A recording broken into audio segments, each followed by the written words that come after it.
I walk inside and I am like, look at James, and I'm like, I'm not putting Gwen down. Do not touch anything in here. Like, there is a hospital bed sitting in the living room, which I'm like, we looked at each other and we're like, hello? Like, is somebody here? And it looked like someone had been living in that hospital bed. Okay. Was she living in the hospital bed? No. That's the weirdest part about it. And it had like IV, like. That was from the owner that they bought from. What? Yes. You did not tell me that part. So, oh my God. There's Long so much story to unpack short, here. I don't even know where to go. The original owner, a guy by the name of Joe Goss, he passed away in the house in that hospital bed. And the guy who purchased it from him was trying to do flips, put his mom upstairs in one while he was remodeling the downstairs, and they did not touch a thing the entire time. She was living 2 years.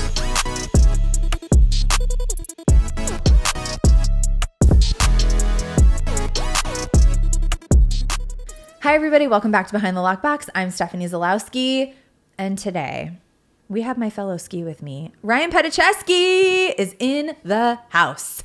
He is with Consumer's Title. Ryan and I have been friends for, well, I think my whole career. Yeah. Like 8 or 9 years, a long time. He's also my title rep, hint, hint. My fellow late 90s, early 2000s skater brat. But let me be clear, I only hung out with the skater brats and maybe I wore Jankos, but that's a time for, I should have found that photo, shouldn't I have? Anyway, he was actually a skater brat and maybe still is. And he's a very good friend of mine. And we've been talking for a while for him to come on this show. And then he reminded me when he sat down of something else, really the reason why he's here, which I'll tell you in a second. But Ryan, welcome to Behind the Lockbox. Thank you for having me. I'm so glad you're here. Thank you. I mean, we've really like connected on so many levels. Like we really are BFF. And where do you want to start? Do you want to start with the fact that like you respected me so much more when you found out that I used to wear Jankos in 7th, 8th, and 9th grade? Or are you still mad at me because I talk shit about the house that you bought on this podcast more than one time? Where do you want to start? Where, like, you tell me, where would you like to start? I don't know. The Jinko love goes deep. Well, I mean, were we at Reba when I told, or were we texting? I feel like I wasn't in person with you. I don't know. Maybe it was on Instagram. We talk, by the way, there'll be one day where it's like email, text, Instagram, and we've talked across all the mediums in one day. So like that happens too. But were you like so impressed that I used to wear Jankos? Yes. He wants to see the photo, and I have photos, but like they're physical photos for all you young kids out there, and I have to like dig those out of storage, and I haven't done that yet. I promise you I will, though. I promise. Jinko jeans are not just clothes. That is a lifestyle that you're committing to. Oh, and I committed. Let me just tell you, if I commit, I commit. Okay. But let's get down to business. Mm-hmm. So you bought a house in, what part of town is it? North Park. It is North Park. Okay. And I have told the story on the podcast. So for anyone who doesn't remember, when Gwen was a puppy, she was like, I don't even know, 4 months old, something like that. My really good friend, James and Elena, if you're listening, I love you guys so much. He ended up buying in Point Loma. He tells me, bring Gwen. I want to see Gwen. Bring Gwen. Well, we go to this showing, and the listing agent, that was a whole nother conversation, because Ryan actually bought the house from him. So that was a whole nother situation. We don't talk shit about other agents mostly on this podcast, but that was a situation. You don't. I can. That's fine. You can if you want to. So we get there, and like, for everyone who hasn't had this picture painted, it's a duplex essentially. Correct. Stacked duplex. So at the street level, there's one house. Correct. And then you go down these stairs, and then there's another house, which is actually the unit that you live in. Correctly. So when we first went into the street level one, it was middle of COVID. It was like end of 2020 or actually it was beginning of 21 because I just got Gwen, and she was born in late 2020. And I'm holding her, and I'm like, we have masks on. This is still masking up. And I walk inside, and I am like, look at James, and I'm like, I'm not putting Gwen down. Do not touch anything in here. Like, there is a hospital bed sitting in the living room, which I'm like, we looked at each other and we're like, hello? Like, is somebody here? And it looked like someone had been living in that hospital bed. Okay. Was she living in the hospital bed? No. That's the weirdest part about it. And it had like IV, like. That was from the owner that they bought from. What? Yes. You did not tell me that part. So, oh my God. There's Long so much story to unpack short, here. I don't even know where to go. The original owner, a guy by the name of Joe Goss, he passed away in the house in that hospital bed. And the guy who purchased it from him was trying to do flips, put his mom upstairs in one while he was remodeling the downstairs, and they did not touch a thing the entire time. She They was owned it. living 2 years. and I saw this house. It was a little hoarder status. There weren't quite paths, but like it was headed there. The back bedroom was full of shit. The bathrooms were disgusting. This lady was not in her best health either. And I'll be honest, I don't think right frame of mind or physical health, like because she confronted me and started screaming at me on the street, which I don't even know if I told you about that. So there was multiple people that wanted to see this property because it was priced decently well. And so the whole top unit was a little disturbing. There's the hospital bed. It looked like someone, and I was like, did someone just die here? Okay. Didn't know that they did, but there we go. I cannot wait to tell James this. And then we walked downstairs because James wanted something with an ADU. He wanted something where he could put his parents up because they don't live here full time. And then he was going to live in one of the units. He would probably live in the upstairs because it had views, and he would do the downstairs.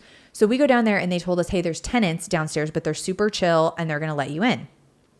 So I'm carrying Gwen and James is like, hand her to me. You go knock on the door. So he's holding her. And again, she's itty bitty, right? I knock on the door and a Great Dane starts barking and lunges out the front door. Nicest dog. Yep. Scares the living literal piss out of my dog. My dog pees all over my client. Yeah, Gwen peed all over James.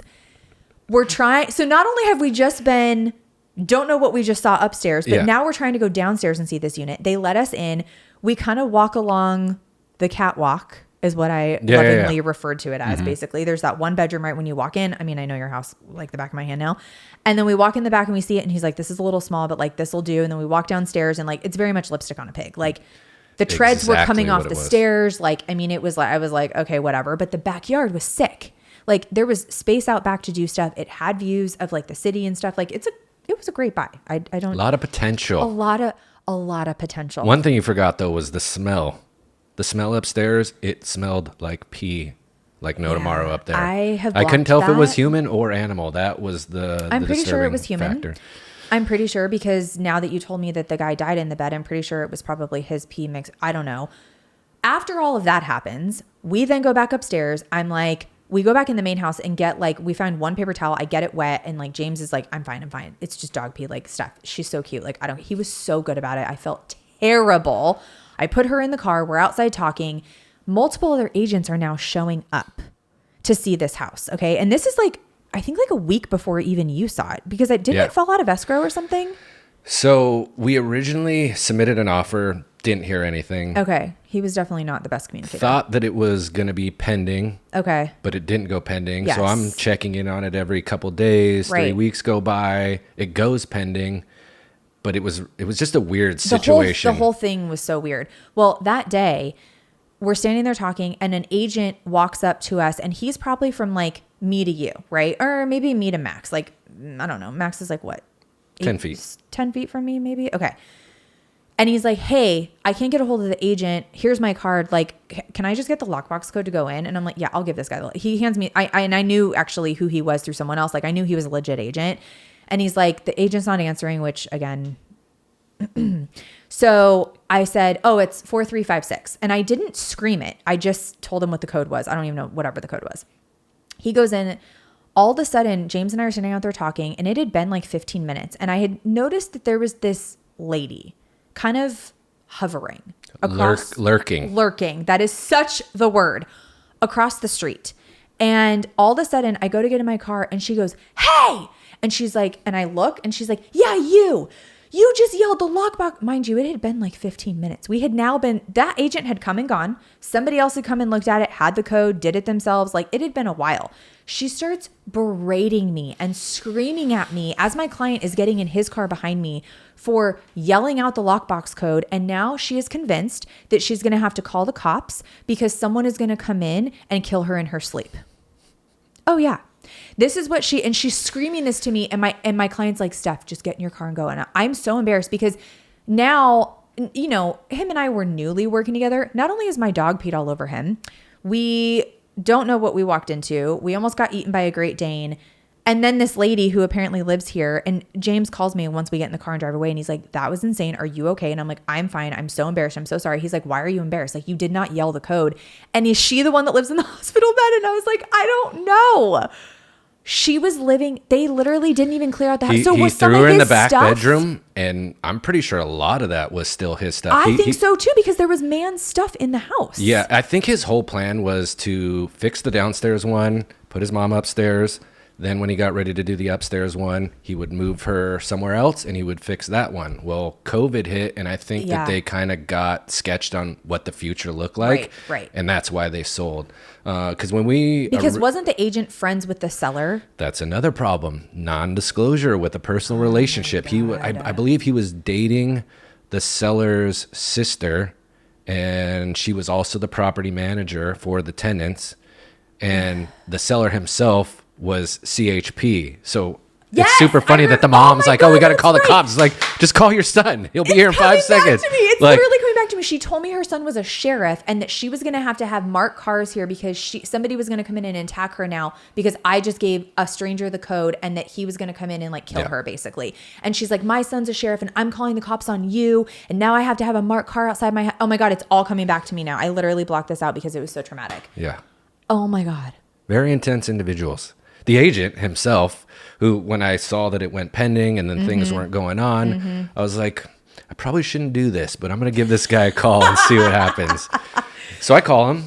You can be, things maybe are sometimes a loose cannon, right? Loose cannon, you know what I mean? If that's what we want to call it. Just trying to do the right thing. And I called him. He was kind of, a little taken back that I was calling him and trying to figure out what was up. And I was like, hey, I think that you didn't show my offer to your client. And he's like, don't call me. First, he was like, fuck you. Why are you calling me? Like, basically, screw off. How dare you?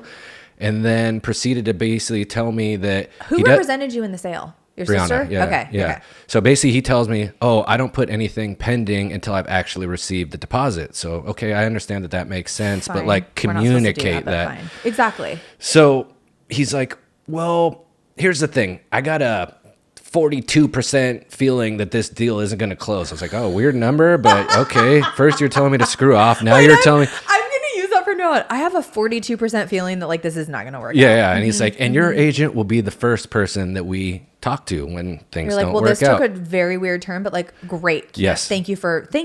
Yeah. Appreciate it. You know what I mean? Had I not made the call, we probably would not have gotten the house. Yeah. I think that I kind of strong-armed myself into that one, but weird for you. I had to do it, But that whole thing was just a nightmare because him having the relationship with the seller being CHP, tenants downstairs.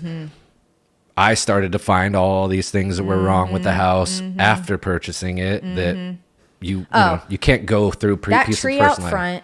Oh, the tree. The roots in that tree, the roof upstairs, I already know was like, didn't have to come off. Did you redo it? A whole new roof. Whole new roof. Yeah. It was bad. I mean, we were just looking at it and I was like, James, I don't think this is the house for you. You know what I mean? It's been a project. I've learned a lot about home ownership. Yes. But yes, it has been, we've gotten a lot of swequity out of it. That's for sure. You moved into the downstairs one that was already done. And then the upstairs one, you bought it with a friend of yours. Correct. Right? Yeah, and she redid that whole inside, right? So obviously we had to get rid of that pee smell. So we painted everything, redid the floors. Because the upstairs is beautiful. It's a 1924 Spanish. It was all wood floors. So cool and so upsetting to see the condition that was in because didn't it have saltio tile or something? Yeah, the saltio tiles. So like it and the architecture out front was very beautiful and like the views from up there, like really good views. If it was super deep clean, painted like you said, and like no carpet and like everything, like even the bathrooms that were older, you could have lived with it like that as long as everything was clean. The top one was insane. The top bathroom, because they had two wet rooms, basically wet bathrooms completely. Yes. And the one downstairs was remodeled. It was fine. Yes. The other one upstairs was like an Art Deco painting. In the bedroom? Yes. And then was there another bathroom in the back bedroom or was there only one bathroom between? In the middle. Yeah. That's right. Right. Okay. Yeah. But it was like they had that wet room upstairs that is literally like a clown bathroom. You can literally sit on the toilet, shave, brush your teeth, take a shower, and do everything you need to at the same time. I forgot about about it. Yeah. I'm telling you, this is all coming back to me because I so traumatically broke. It was one of the most traumatic showings. I think that's the next project is to get rid of that horrific bathroom that they thought was a good idea. No, just leave it. What do you mean? It's like vintage now. Okay, but you said you wanted to come on and avenge your house. Yeah. How are you going to do that? Because this was a very traumatic thing for both of us. Well, first off, I'll avenge it with the equity that we've gotten. You know what I mean? Literally in just the last 2 or 3 years, we've gotten close to $450 in equity. That's amazing. Yeah. And the whole thing was set up to where like we were both working with my sister, both working with a lender, not finding anything at the price. Shout out Bri Ariano. Hey, girl. By the way, she was on a Pravis episode, so if you haven't... Pravis? What did I just say? I got very excited. Invented a word there. I do it sometimes. If you guys haven't listened to Bri's episode, go listen because she got stung by bees and it was traumatic. Anyway, keep going. So you worked with your sister on it. And so she was working with my business partner now, and I was just like, hey, I have this really random idea. Like, we're not finding anything at our price point. Mm-hmm. I don't want an HOA. I don't want neighbors. Yep. Let's see if we can qualify together. So I called the lender and she's like, oh, well, no one's ever done this before because usually it's a couple. It's not friends, you know? Really? I feel like lots of people do that sometimes. It was an absolute house hack because by going in together, we raised our basically the level of what we were getting from $550 to $700. Because right now at that time, 2-bedroom, 2-bath condo, $700K, HOA, all that stuff. Yeah. We got in there for $540 each. No HOA, no neighbors. Yeah. And a ton of equity that we've been able to build. And it's such a great and it's all location. Swequity because it's you know what I mean. It's a 1924 Spanish that had a lot of work that needed to be done, and we've put quite a bit of money. Do you know anything about like the bottom? Like, did they build that on at some point, or was it all one house? Which was also not disclosed. So we found out 3 weeks after we purchased. I'm going through a drawer, and there's basically photos from when they had converted the basement into a unit. Had I known that that was a basement originally, I never would have bought the place because it's very like rigged to just deal with what they had available. It wasn't set up to properly run. Because it's literally built into the hillside. Correct. Your property. Yes. Like at the street level, if you rolled up to Ryan's house, you would just see the front. If you kept driving, you would see some stairs going down, but you wouldn't know where those would go. Yeah. Or you would, honestly, maybe you wouldn't even see the stairs, to be honest, because no, you wouldn't. There's like a kind of just like a corridor in between the two houses or whatever, your neighbor's house. But yeah, it's that's interesting. So there was always a basement. So yeah, they converted the basement in 1998, and it's super funny because like the guy that lives across the street 4 houses down comes over and he's like, "Oh, I did it with him." Blah blah blah. Like you're like the whole neighborhood has been. Do you have permits for this? Are you a contractor? Like, what do you mean you did it with him? Looking at the photos, the quality of work was done really really well. Like that's you know good. what I mean? It was done at a time when people actually cared about the work that they were doing. Yeah. And it's funny because my neighbor, she works for the CIA, or no, she works at the Pentagon. She used to live in the unit that I had, and she was renting from Joe Goss, who was the owner originally before the person that I bought it from. The guy that died in the hospital bed upstairs. Correct. Mm-hmm. And he was a pilot for the FBI. Wow. And I'm 99.9% sure that he was the pilot that flew all the officers to go capture Ted Kaczynski, the Unabomber. Yep. No way. Yeah. How did you? It was all in the book. He had it was the photos of the house being built, a little like autobiography that he had like written about himself. He was a big pilot, big flyer. So we learned a lot about the owner and the kind of the history of the house. Him and the I got to tell you, when we were in there, I was creeped out because of the lady. Like there wasn't, you know what I'm saying? Like I didn't get bad vibes in the house ever once. He's about there. Like, you know, he is there. He is there. Oh my God. Like my wife is convinced. Oh, I believe it. I believe it. Like literally one time she was like, "Oh, what are you doing?" I was like, "What do you mean? I'm way down here in the kitchen, you know, walk down the stairs completely far away." She thought that I touched her butt. And I was like, "No, it wasn't me." And she was like, the ghost, he touched my butt." And I was like, "Holy shit." Like there's been like multiple incidences. Joe's getting touchy-feely there, huh? He's you know what I mean? He's a little comfortable, but yeah, goddamn. I know it's your house, but is it your house still, Joe? Come on. But yeah, you know, it's like we've had like 2 or 3 happen where like something. Is it creepy or is it just like you're like, this is a weird thing? That no, not creepy. He's comfortable. That's all. Yeah. I mean, you know, look, he built that basement with his own hands. He did. He ain't going anywhere. Yeah. You know, he'll watch over the. Oh, I almost said something. Never mind. Do you know what I was just going to say? Don't say. No. Anyway, I'm not supposed to know. Anyway, no one knows. But he's like your little guardian angel. Yeah. I mean, it's better than the ghost that your sister had. Yeah. Who tried to burn down her house, flood her house. And I'm pretty sure your brother-in-law thinks I'm crazy and that there is no ghost, but I'm here to tell you there is. They went through some shit, that's for sure. I was literally, before I came over here. You guys got to go listen to her episode because she talks about all of it on the podcast. Yeah, I just saw an agent. We were just talking about all the fire stuff, and I was like, oh, let me tell you a story about fires and insurance. And so, kind of gave him the whole rundown, and he was like, holy crap. Like, I know, that's insane. She went through a lot, and you know what I mean? I think they've been in there 6 months now. So has it been 6 months already? Almost, yeah. Good. I mean, my God, it was how many years? 2? 2. Which... Anyway, they don't tell you about this about homeownership. You know what I mean? So well, that was the whole thing. You both just really learned a lot, didn't you? Yeah. Especially with our situation, it was too many cooks in the kitchen, and everybody had an opinion about everything. That's a lot. Are you going to stay for now? For now. Okay. I'm stuck in there for at least probably another year. It's one of those with a stacked duplex. You can't do short term or long term, or you can't do owner occupied and non-owner occupied. It just doesn't work. And so until they're ready to move on to the next place, we'll be in there. But at this point, I'll never sell it. You know, with the interest rate, and keep the it way, and like rent it out. Yeah. Good. I Yeah. mean, and Joe will watch over it for you. Yeah. Who else would I want? So Ryan heard me talking about this on another episode, and I think I walked into Reba one day, and he's like, "I'm ready to come on the podcast. I need to avenge my house." And I was like, "I don't know how you're going to do this because that house was terrifying, but like, okay." The house was mentioned at least 2 or 3 times on different episodes, and I was like, after the second time, I was like, oh God, like Stephanie, let me talk about like it. I said, you're not wrong. The house was a piece of shit, but it's come a long way. And I mean, I obviously blocked so much of it out, and like you reminded me so much of everything that happened. Like, oh my God. But Gwen peeing on James was like the icing on the cake. So I'll share one last thing about the house. Okay.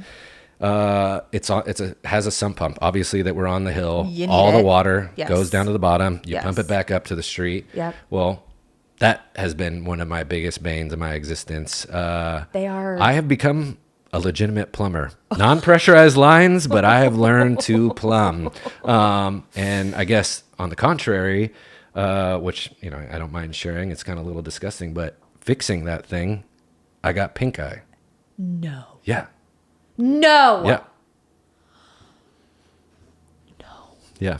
It's like in a normal basement, you do have a sump pump in case like things flood or whatever. So like literally I'm sitting in the house one day and I just hear like this crazy noise. It sounds like someone from upstairs dropped a huge bucket of water. No. And I was like, dude, what the fuck? Like, how dare you can they? actually like hear water, something flowing. Well, so what happened was that it basically exploded. So I opened my door, and on the door is just stuff. Yeah. Basically, the pipe had broke. The pump turned on, and it just started shooting water everywhere. Where is it? Is it under the stairs? It's under the balcony. So when you come out of the master downstairs, there's a little balcony, and it was underneath there. And so I know I can picture where this is because I've obviously been there. But so I was like all mad at my people. I'm like, dude, what are you guys doing throwing that water down? And then I walk outside, and I was like, ooh, this is a bigger problem than I thought it was going to be. And then you have to turn the water off. You have to turn the water off. You have to make sure that nobody's using the water. You have to make sure that like the pump itself, because like sometimes it doesn't work, and you got to move things around. How did you even figure out how to do all of this? Trial and error. You know what I mean? You got to take a shower. You got to wash dishes. You got to clean clothes. Like you need water, and so you like got to figure it out. We were like getting to points where like trying to figure out different pumps. You got to get the right pump, and I can't get this one because it's not strong enough, and then the electricity has to be right. You know more about sump pumps than you ever wanted to know. Yeah. And shit. Yeah. Mm-hmm.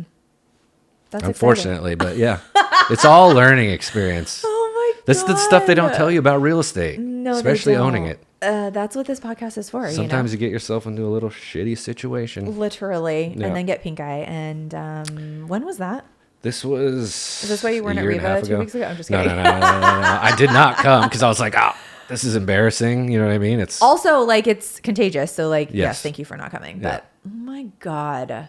At least I know where it came from. 100%. And now you know how to fix it. And you're like, okay, I will completely glove up to my neck at this point. Yeah. Get a wetsuit going. You have goggles on and everything. Pilar comes out. You're like, I'm fixing the sump pump. Like, just stay back. Yeah. Oh my God. That's wild. Yeah. That's wild. Anyway. All right. Well. Behind the Lockbox is sponsored by Property Showcase Group. Property Showcase Group has a team of creatives, directors, producers, editors, marketing specialists, and designers that work in tandem to tell and share stories of the built environment. Whether you're looking for full-service production or simply just need content creation, Property Showcase Group can help take your business to the next level. To learn more or to contact Property Showcase Group to schedule a consultation, you can find them at propertyshowcasegroup.com. That's spelled propertyshowcasegroup.com. propertyshowcasegroup.com. I'm back to talk about our sponsor and producer, Property Showcase Group. This is for all my agent and affiliate friends out there. Property Showcase Group has a special offer for you. The first 3 agents to email Property Showcase Group at teampsg@propertyshowcasegroup.com will get 1 month free of social media management using code LOCKBOX. That's right, 1 month free. And they're offering 20% off your first video production using code LOCKBOX. For more information, contact Property Showcase Group at teampsg@propertyshowcasegroup.com, and don't forget to use code LOCKBOX or mention this podcast. You have another story. Well, you said you have a couple. Well, yeah, you have some real estate stories. So again, for everyone, I know like we're just like shooting the shit like we're best friends because we are, but Ryan does title. So he sees all kinds of stuff kind of on the other side, and like whether stuff is insurable, like whatever the case may be. And I don't think we've really ever had any like Mayday 911s, me and you, but no, it's like, it doesn't, well, it matters, but like things are okay until they're not with title. And then you're like, oh shit. Yeah. Like then it matters. And that's when you guys kick in. You know what I mean? A lot of times it's pretty smooth sailing because for the most part, things are fine. But anyway, what's one story you want to share? Well, I was just going to say, there's one of those companies that has a slogan that goes, it's better to know me and not need me than to need me and not know me. And that's exactly how it is. That needs to be your like, slogan literally. now.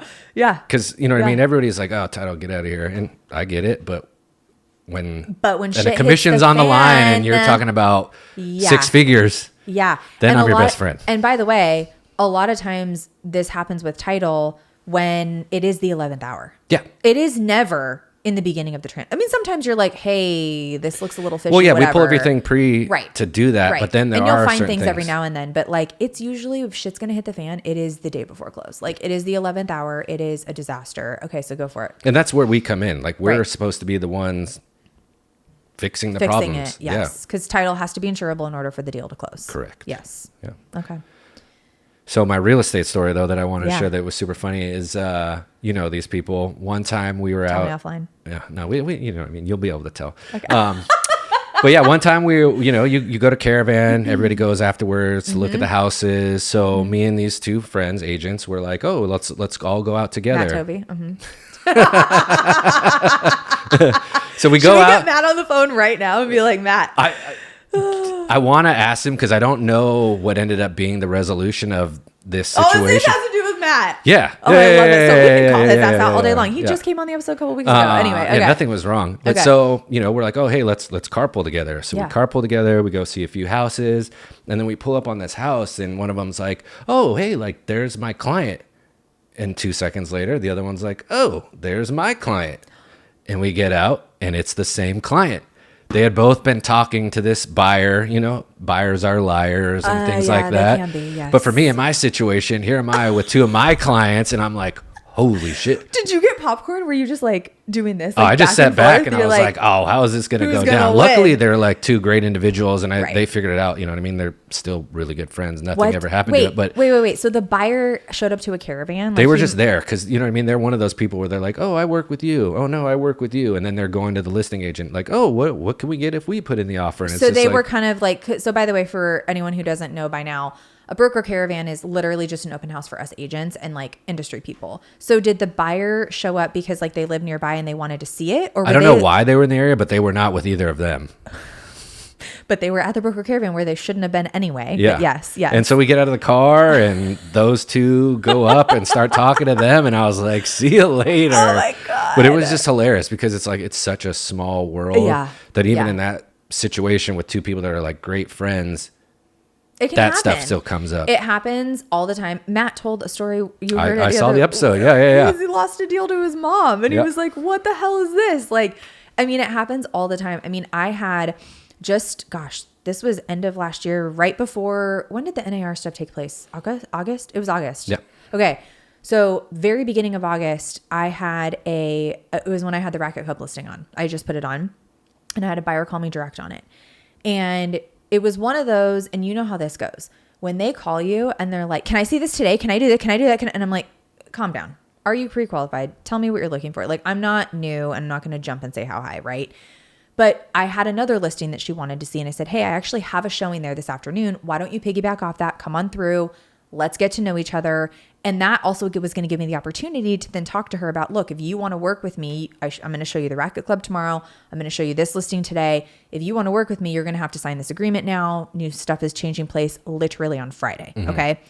So we're chatting and I show it to her and I hit her off and I'm like, hey, I know of one more off market. I've got a few minutes and I'm trying to prove my worth, right? She seems very sweet. Everything's fine. And I'm like, I've got a little extra time today, which I typically don't. Let me take you to this other one. Cause shit, if I can get her sold something off market and it's that, those unicorns happen. They really do. Yeah. So I take her. So we were together that day for about 2.5 hours. And then throughout the next couple of days, and that afternoon, I had that conversation with her about the new stuff that was taking place in terms of like, if you want to work with me, you have to sign this agreement. It really means nothing because you can cancel it any time. But like, I can't show you property unless you do this, this, and this. And to be honest with you, you know that I'm a good agent now. I've shown you a couple things that you wouldn't have seen otherwise. So let's see what we can do here, right? Like I've given you some of my time for you to sign this. She starts to kind of like get aloof and squirrely. And I'd only shown her the property the one day. And I was like, and this is exactly what I knew was going to happen. And this is what I was talking about, right? So that Friday, the day before the NAR settlement goes into effect, she wants to see one other property. And I said, you're going to have to sign this if you want to show it. So she signed it. She was like, I'll do that. So we go and see it. And I think I'm kind of making some headway with her. And later that day or the next day, I called her to follow up on something else because she wanted to get into another, and this is a building over on Coast. She wanted to get into another unit. And I was like, hey, there's a tenant in place. We can't just go get in. Like, it'll probably be Monday. I'm working with the agent. Like, you're going to have to give me some time. Like, and by the way, now she signed this buyer broker agreement or whatever we're calling them now. So I felt pretty okay with it. But she answers my phone one day and she's like, hey, Stephanie. And I'm like, hey. And she's like, you know what? I know you've been doing a ton of work trying to get us into that unit. Don't worry about it. Never mind. I mean, it's okay because we're already in escrow on the other one for 1.6. And I was like, excuse me? And she's like, yeah. Well, you know, and I think she realized she called the wrong person. Ooh. So I said, Joanne, that's not her name, but I was like, what do you mean you're in escrow? And I was like, you've signed a buyer broker agreement with me. Have you signed that with somebody else? And she's like, no. So she starts backpedaling, whatever. She gets all squirrely and she's like, well, this is an investment deal I'm doing with someone else. And she's like trying to like give me this whole song and dance and spiel. And at this point I'm done. I've only shown her like 2 properties that one day, my listing. So it was 3 that one day initially, which it was okay. And this other one, but she has signed this buyer agreement, which we knew that this kind of shit, we were going to see this happen where people were going to sign multiple. Why the agreement exists. But people sign multiple though. And then it still says you can cancel at any time. So it's really not, anyway. So later that afternoon, Brett happens to call me and we were talking about something and he was like, oh my God, I have this story for you about this other agent that we know. And he's like, it's insane. He's in escrow with her. And he starts describing this woman and it is this buyer. And I was like, wait a minute. Does she? And he's like, yeah, they're in escrow on another agent that we know in the village, 1.64. Like, and he's literally telling me the details that she told me earlier that day when she got all squirrely. So she had been in escrow the entire time with this other agent who I know very well. And I called the agent and I'm like, hey, I need to ask you something. Are you working with Joanne Summers, whatever? And he's like, yeah, I'm in escrow with her. And I'm like, okay, just to let you know, she signed a buyer agreement with me. I've shown her these properties. I'm completely backing away like she's crazy, whatever. And, you know, we talk a lot on this podcast about this kind of stuff. You've heard it. I know you listen to them. I love you so much. Thank you for listening every week. But like, it's so frustrating for us when, as agents, and even for you, I mean, we're your client, right? But like, we try sometimes to spread the love. I don't really do that because I kind of feel like my loyalty is to you. But like, it's very challenging when, everyone has free will and free reign, right? But we are not doormats. And like, we are really putting our time out there and showing our worth. And like, so it sucks for Matt and whoever the other agent was. I know that they worked out and they laugh about it and everything's fine because it does happen to us. Yep. But just for everyone out there listening who's not in the industry, please don't do that to us. Like, it's not funny. It's not cool. And she ended up closing that deal with that other agent. So I couldn't help myself. Yeah. Well, it's easy. If I you're called and going to congratulated do things that are a little bit abnormal, just communicate that. 100%. Because if she had told you like, hey, I'm doing this and this Yes. is what's going on. I really want to see this. I don't know if I like this agent. He's kind of giving me the runaround. Can you show me XYZ property? I would have said, we would have handled it a completely different way. If you're open and upfront, we can work with that. And I will give you advice and I will tell you, look, you're going to have to do this with this person, finish it out, then come to me, or whatever the case may be, right? Yep. And by the way, don't hate the player, hate the game. It is what it is, right? Like, that is the game that we are in, and we have to compete a lot of times in this way, and that's okay.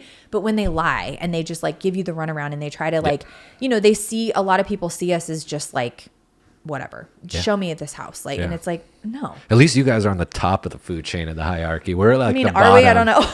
Yeah. Well, it's just crazy because like if I literally got a deal for every single time an agent was like, oh yeah, I'll send you the next one, Yeah. I'd be retired because I you know what I mean? It literally. happens all the Yeah. time. And there Yeah. are certain people that like say that and they know that they never will. Right. That's where it bothers me. If they're like, hey, this one didn't work out, whatever. Yeah. You know what I mean? There's Well, and there's people like on teams and stuff, right? Who their team lead is like, hey, this is who we're sending stuff to. And like, I've dealt with that in the past with stuff, but like, I still kind of, you know, was like, these are my people. Like, this is who I'm kind of sending stuff to, you know? So, you know, because at the end of the day, like you said, it only happens at the 11th hour Yep. and we're here to like solve your problem. So I need to know that it's going to happen. Like, yeah, because you need to trust that. Like, my whole thing is that I want to look at it as the transaction is my transaction. Yes. And if we have that relationship, then I'm going to be in the trenches, making sure that thing gets figured out, whatever it takes. And how many times have I texted you at 9 p.m.? I don't know. A lot of, you know what I mean? I know, I'm sorry. That's my biggest thing I'm is that I abusive try like to that be sometimes. available. You literally always answer me, and what I love is because we both have iPhones and Macs. And so like, I'll ask you for like a list or something and you will text it to me and I'm like, fuck yeah, he's already got it to me. You know what I mean? Like whether it's a PDF or I'm like, Ryan, do this in the morning, and 20 minutes later at 9:45 before you go to bed, it's done. Like, Speed to lead. love it. But that's why, but you know, I work like that with my clients. And so I sometimes have to remember on my end not to do that to you guys all the time. I need to have better boundaries sometimes, but because I'm so quick like that too. And so a lot of times the stuff I'm asking you for, you're like, I can get this to you in 2 seconds. Like, it's that easy. And same for me with my clients. I can send them something in 5. I can do it right before I go to bed, or I'm laying in bed and I'm like, let me just do this now. So I don't do it in the morning. You know, it's fine. Well, because if we leave it up to procrastination, it'll never get done. And so I'm like, never. I got to do it now. Or it's not and you getting do. done. And again, that's where it comes into play. Like, I need people who are going to work like I work, and who, when I text, I can be demanding. I know that. I'm trying to be better, but like, it's because that's how I work. And so I need people who are going to work like that with me too. Absolutely. And get it done. And sure, you're like, hey, I'm in a meeting, I'll get to you in an hour. Fine. Like, it's not a big deal. But I just need no attitude, and I need it to be just coming from a place of like, I know we're on the same team and doing the same deal. You know and what I it's mean? just communicating. It's like when you ask me something, instead of just waiting until it gets done and sending to you, unless I can do it in 20 minutes, if it's going to take some time, it's like, hey, just letting you know, I'll it's do going to this take a little tomorrow. bit of time, but There's I got many it. times where I've not needed something urgently, and you're like, oh my God, I'll get that. And I'm like, oh my God, I forgot that I asked for that cool thing. You know what I mean? So like, I always know it's going to get done. But anyway, Appreciate it. do you have another story, or do you want to play a game? I got one more story for you, because this is Okay. actually something that happened since the last time that we talked. Okay. Tell me. A little deep, sad, unfortunate. Okay. So about 2 months ago, I'm at the downtown Caravan. John Curry, one of my buddies, we're about to go. Hi, John. Love you. We're about to go get coffee, and we're just sitting there in front of the Caravan, you know, talking. I love that downtown Caravan. And David Speedwack, what's up? Oh, swag Speedwack. attack, dude. Most hilarious agent I love him I've so ever much. met. David, we love you. Anyway, Yes, keep and going. we love it when you clown the other agents at Caravan, David. So keep it up, Such a please. savage. Yes. I've only been in that Caravan once or twice because I had that one listing down there, and I was like, damn, okay. I love him so much. David, we love you. Anyway, keep going. Okay. So we're sitting out there, we're figuring out where we're going to go next, and an agent comes up to us and he's like, hey, can you guys do me a favor? And we're like, yeah, what's up? And he's like, hey, I'm working with this client.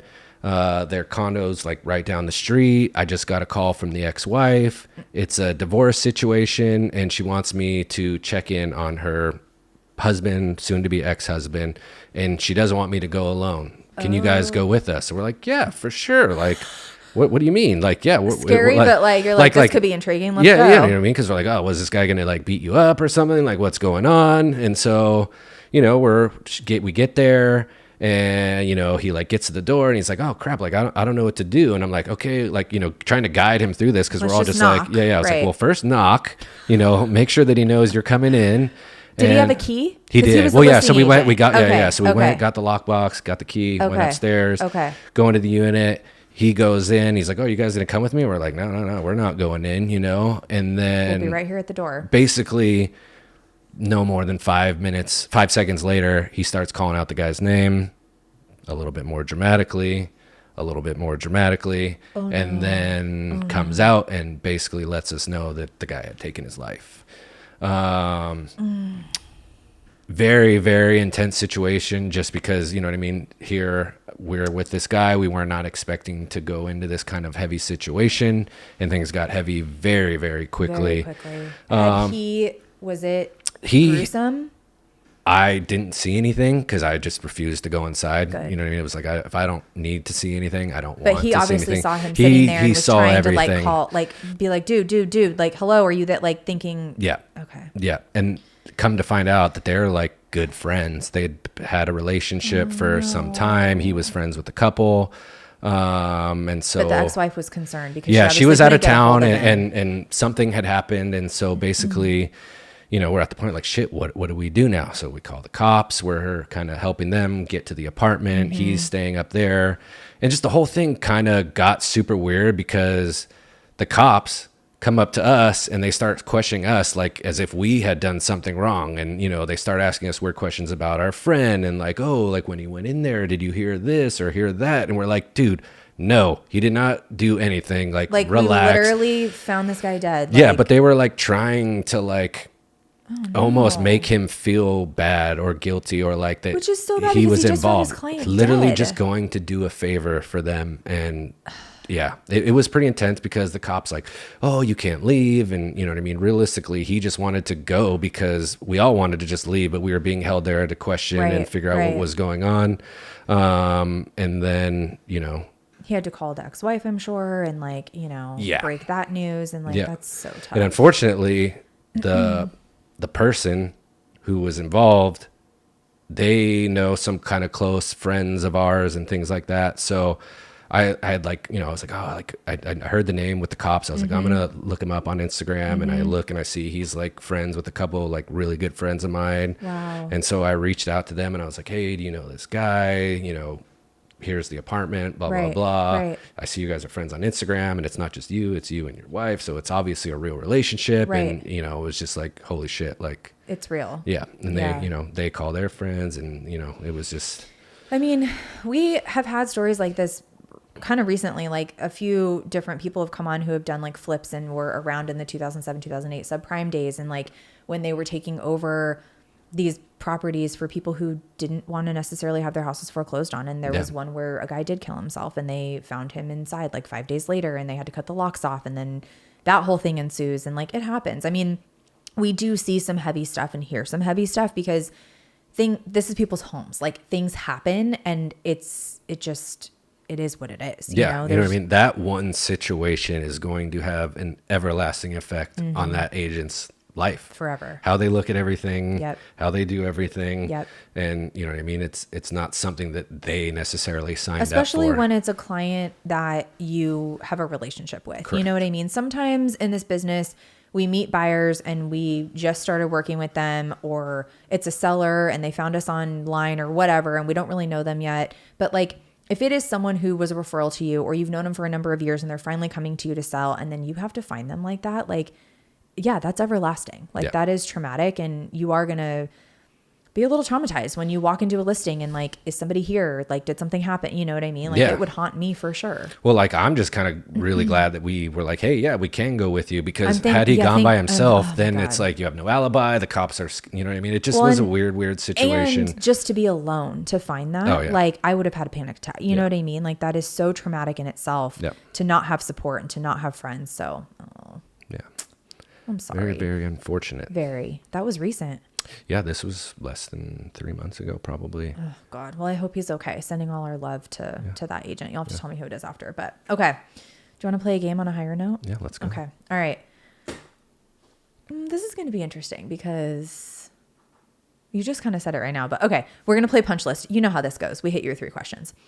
What is the weirdest situation or thing you've ever walked in on? At a listing, on Caravan, anywhere? Have you found anything on?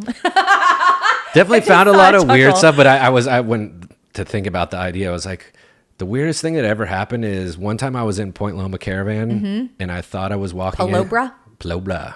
Yeah, I thought I was walking into the property, but I was not. I was walking into the neighbor's house.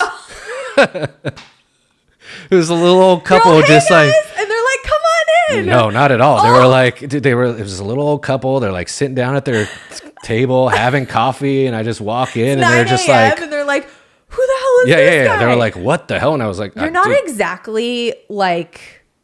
You the could most be kind of scary. yeah. I was like, how do I say this nicely? I got the resting face. You you know what I mean? really do. So do I. So I understand it. Well, it takes one to know one. Yeah, but I was like, I never felt so bad in my entire life because I just walked in their house like I own the place. It's like, what? Who are you? Why are you here? Madison Levine's like, it's the house next door, idiot. You're like, oh my God, oh my God, oh my God. Oh, it's so funny. Okay. All right. What is your biggest pet peeve in life? In general, Egos. Oh, well, yeah. Yeah. That's a well, good coming from skateboarding and then going into real estate, I thought it was going to be very different. Obviously, you're coming from something that is not professional at all to something extremely professional. Did you skateboard professionally? Like has been that never was. You know what I mean? Like I mean, traveled, made some money. That's cool. Did some stuff. I knew that. Yeah. I mean, I know you still I was like skate, trying to but actively pursue that my bio until, was like so right on. You were such a skater, Brian. until I herniated 2 discs in my lower back, and then that was kind of the end of the career. Then real estate came calling. Yeah. Your mom and Bree were like, over here. Well, you know what I mean? It's all nepotism, real estate. How do you know what I mean? Not for me. Lucky you. Is it? Well, unlucky you. I don't know, I guess, right? Probably unlucky. Yeah, because I'm building this shit from the ground up. Yeah. Okay. If you could be anything other than a real estate agent, what would you be and why? I mean, you're not technically an agent, but in real estate. I do have my license. Yes. I got it so that the new agents would give me a little bit of respect, because I was meeting with these like agents that have been in the biz like 1 or 2 months, hadn't done any deals, and I'm like, dude, I've been in this business 10 years. Who's not giving you respect? Give me their names. Give me their names. I don't think they're around anymore. So well, probably not. So sucka. Yeah. But yeah, I would probably do. You know what I mean? The skate thing was great, but I would never wish it upon my worst enemy at this point because there's no money in it and a lot of bodily injuries, but probably stand-up comedy. That's like something that I've like always wanted to do. There is but still time. Exactly. My mom tells me I should be a stand-up comedian. I think Should she we thinks, do it together? Yeah. I think she's the only one that thinks I'm actually that funny. But like, we could be funny together. Yeah. So like, I don't think I'm Should funny, we take but classes? Oh, I think you're my funny. wife laughs a lot. You know what I mean? And then she It's always language tells me that I'm barrier. not funny. And I'm like, oh, wait, but why do you laugh so much? Like, what the hell? Okay. She's like, I didn't understand what you were saying. I Yeah. thought you were speaking in Spanish. Yeah. Oh my God. You know what I mean? I tend to be a little bit more transparent and like, You're very... you know exactly what's going on in here. Yes, you do. And so I think that could Which come is why off we as get comical a along little bit so because they're well. like, holy shit, this guy's like saying things that he probably shouldn't be, but okay. It's go my on. favorite thing about you. Yeah. It's But my you know what I favorite mean? thing about you. You know, I might not always be right, but you're going to know exactly how I feel. That's I for agree. sure. What I always tell people is like, you know where you stand with me. Like, if I don't like you, I could try to hide it, but it's going to be written all over my face. Like you know, what you see is what you get. I appreciate that. If you're not sure though, it probably means I like you. Okay. Hot tip. If you're like, is he scared? I'm like, no, he's cool. He's cool. He likes you. He's fine. Yeah. You would know if he didn't. Trust me. Trust me. Yes. You would know. Yes. I'm aware. Anyway, this was so fun. Thank you. Should we have you and Julia back on? Sure. We Yeah. should do that. Is she still in South Africa? No, she just got back yesterday. Oh, wow. Yesterday. Off Yeah. safari, back to work. She had a great trip, I saw. Yeah, looks good. I was like, can you take us with you next time? Like, what are we talking about? Yeah, her husband and her daughter climbed Mount Kilimanjaro. Crazy. Yeah. They did safari. She got to see family. So cool. I know. I really want to go. Yeah. Anyway, are Yeah, you going back to Spain anytime soon? I'm still very upset that I didn't get to go to your wedding. There's a lot of variables going on at the moment, so we'll be figuring that out. Well, Yeah. I don't know when this is coming out, so we'll talk about it later. Yeah. Okay. But you know what I mean? At the end of the day, the whole plan is to be out there in 5 years at some kind of permanent, semi-permanent residency. I don't know how I feel about that. Yeah. I don't know how I feel about that. Everything I could do from here or there. So that's the nice thing about it. Okay, well, maybe. I mean, shit, you got stuck there during COVID. Remember that? Remember we were all on Reba, like Zoom, and you were like, it was like, what, 2 a.m. and you were like zooming into Reba from Spain. You got to get it done. You know what I mean? Did. It was so impressive. I was like, Ryan, what time is it? You're like, I don't even know what time it is. Like you were, that was wild. So Ryan, when did you meet Pilar? August 2019. 2019. Yeah. And that is actually the whole Pilar story and the work stuff that happened beforehand. Yeah. We'll have to go into that on another episode. For sure. Hopefully like a year and a half, 2 years from now. I don't know what the statute is, but yeah. I remember when you came into, I had that listing on La Jolla Boulevard, that condo in Sea House. Yeah. And you came in, and this is pre-COVID. It was right before COVID hit. You were going to see her. Mm-hmm. And you literally said to me, I'm going to marry her. And I was like, what? Like, Ryan, what do you mean? And then you got stuck there. Yeah. You got to know her family really well. 10 days turned into 2.5 months real quick. Yep. And then you came back and you're like, yeah, I'm going to marry her. And then, And three weddings later. 3 weddings later, which I'm sad I was invited to 2. The first one was just you guys. Yep. I went to your wedding at your mom's house, which was lovely, although it was the hottest day of the year. Literally. It was a record setter, and I was like, oh my God, we were all sweating our makeup off, but it was absolutely beautiful. And that's why we all ended up in the pool. Literally, I left before that happened, but yes, I'm kind of sad I left before that happened. And then you had a wedding in Spain, which you so graciously invited me to, but my niece was turning 1, and it was just like, I couldn't be gone. And I was like, so sad I didn't go. Yeah. Your sister was literally like, I just booked my flight. I'm, by the way, like a week before your wedding. And she's like, you want to come? And I was like, I kind of do. I know. I really wanted to go. It was a great time. I want to come visit though, because I've never been to Spain. So we can have a trip out of it. So absolutely. Anyway, thank you so much for being here. Thank you for having me. All right, guys. Where's my note card? Okay. Please do not forget to follow us on Behind the Lockbox on Instagram. Leave us a kind review. Download. Do you download? Yeah. I'm subscribed, downloaded. Listen to Ryan. Like all the episodes. Come on now. It. Okay, guys. Come on, please. And thank you so much for listening. We'll see you next week. Bye.